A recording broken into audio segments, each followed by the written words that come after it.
warahmatullahi wabarakatuh. Halo teman-teman, perkenalkan nama saya Muhammad Izatur Ridho Robani. Saya dari kampus UIN Sunan Gunung Jati, Fakultas Ekonomi Bisnis Islam, jurusan Ekonomi Syariah, jurusan 2, angkatan 24 kelas A. Kali ini saya akan menjelaskan dengan NIM 12492200014. Di sini saya akan menjelaskan mengenai tentang konsep makroekonomi tentang pengangguran. Yang pertama ada pengertian pengangguran. Pengangguran adalah kondisi di mana seseorang yang tergolong dalam angkatan kerja usia produktif dan ingin bekerja namun tidak memiliki pekerjaan atau sedang mencari pekerjaan. Dalam makroekonomi, tingkat pengangguran adalah indikator penting untuk menilai kondisi ekonomi suatu negara. Lalu di sini ada jenis-jenis pengangguran.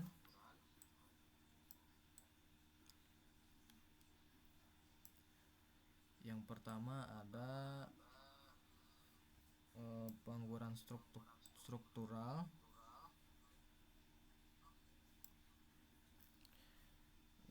Jadi pengangguran struktural ini terjadi karena adanya perubahan struktur ekonomi dan ketidaksesuaian keahlian tenaga kerja dengan kebutuhan industri. Yang kedua ada pengangguran friksional, bersifat sementara karena proses transisi tenaga kerja, misalnya pindah kerja atau baru lulus kuliah. Yang ketiga ada pengangguran musiman, muncul akibat fluktuasi musiman seperti di sektor pertanian dan pariwisata. Yang keempat ada pengangguran siklikal, terjadi saat terjadi penurunan aktivitas ekonomi, resesi, sehingga permintaan tenaga kerja menurun. Yang terakhir ada pengangguran terselubung, seseorang yang secara teknis bekerja tetapi produktivitasnya sangat rendah atau tidak sesuai potensi. Lalu di sini ada penyebab pengangguran. Yang pertama ada pertumbuhan ekonomi yang lambat.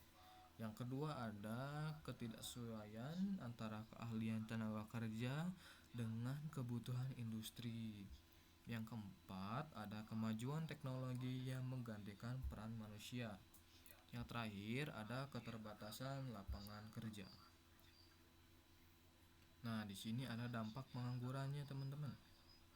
Menurunnya yang pertama menurunnya daya beli masyarakat. Yang kedua, meningkatnya angka kemiskinan dan kriminalitas.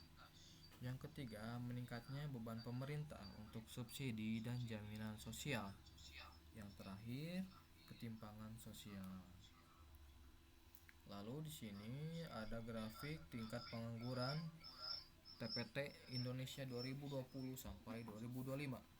Tingkat pengangguran di Indonesia dari tahun 2020 hingga 2025 mengalami fluktuasi.